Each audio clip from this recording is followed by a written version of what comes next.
in this dialogue, we would like to make a kind of partnership, or you can say joining forces together to be able to create an agenda and talk to every possible agency, including all the government agencies, to ensure that when we have plans to make our cities better and smart, then we must have some possibility and avenue to improve our safety and security systems, our policing in the city, social organization of city. So we will have this whole discussion in spirit of cooperation, because we are very serious about not only learning but also about being able to make contribution towards the future generations of our daughters and our sons, to be able to inherit a city which is going to be very safe and secure. That you have the insufficient presence of police. Insufficiency, as she has already pointed out, look at the ratio of police and the population. It's minuscule. How to encourage community support for safe city? Because only one stakeholder will not do. Only the police can't do everything. You need to have community support to make it more safe and more secure. You need to strengthen the police at the local level. It's no point talking of high values, make the police commissioners very strong, this and that. You have to think of the local response. You need to restore the dignity of the policeman. You have to give him all the kinds of good working conditions, good living conditions. But I must say one thing, that you need to increase the strength of the women police. That's one of the requirements.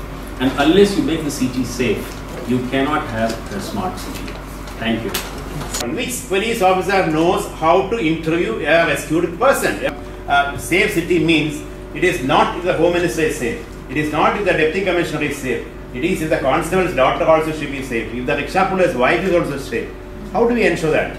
The last man, Gandhi's point, last mile, if the last mile is safe, then only is safe. Can we think of developing a sort of a minimum standards of security in the country? But conviction hote nahi. So what is the purpose of this whole justice mechanism?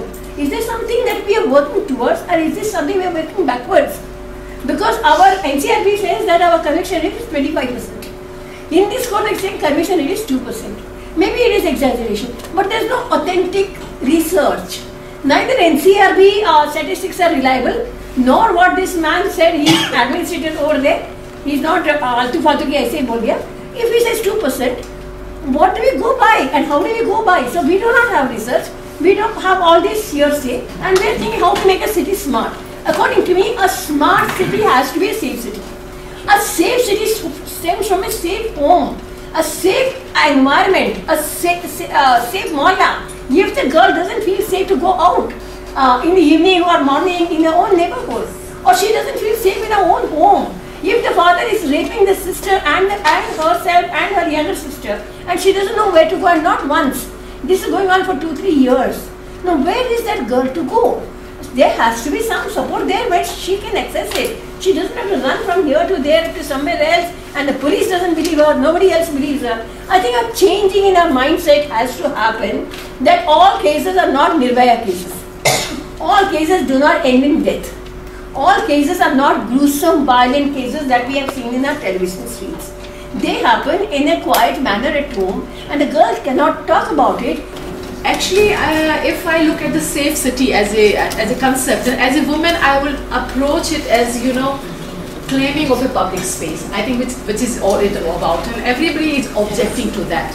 Predominantly, I think only less than 2% cases are of incest. Maybe it's less than that, and predominantly it is either by the neighbors, or maybe your acquaintance, or there is some category, not others known, but somewhere known to the woman or the girl, basically.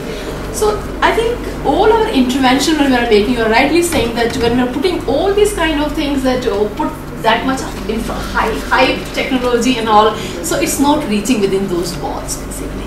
So I think all our intervention, we need to plan based on that who are the perpetrators. Because now we have tried a lot, from the top, women's organizations together. What we are hearing today is start from the bottom, get the community to participate.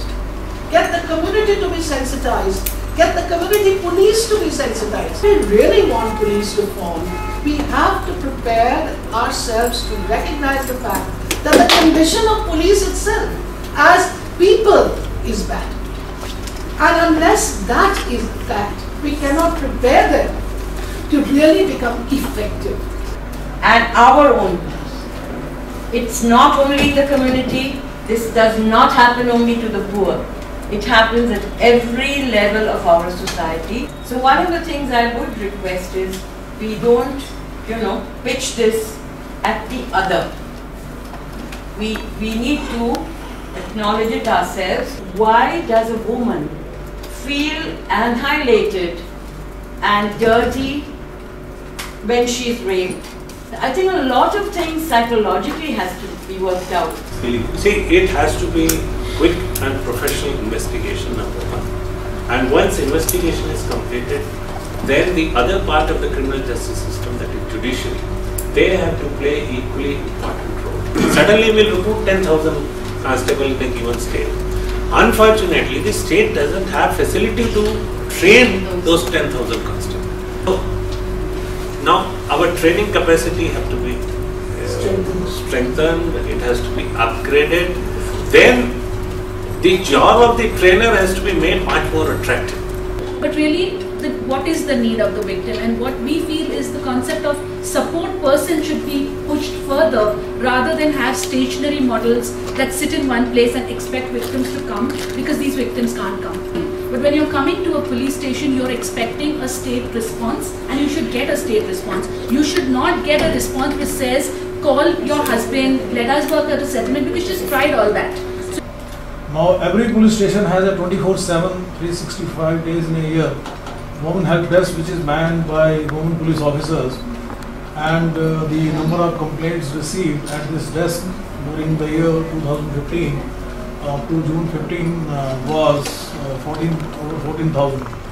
But we are seeing, because of the proactive measures taken by us, there is a decline in the number of women who are now victims of a variety of violence against them. Then every police station we have a separate telephone number which is managed by women police officers. Next please. We also have been taking steps to increase the number of women in our police force. This year our training has started for these young girls who have been recruited as SIs as well as women constables. Then, as I mentioned earlier, holding meeting with NGOs on a monthly basis. That they take them as partners. The problem is that they take them as adversaries. That, well, maybe CSR can be a tiny organization to help you. Today it is a very well established relation of nearly 15 years. So I think that there is need to open up that city is our common challenge and our common resource. Whether it is for a police officer, I think there is need to go for a new engagement where police must treat people as partner and not as adversary, particularly women organizations.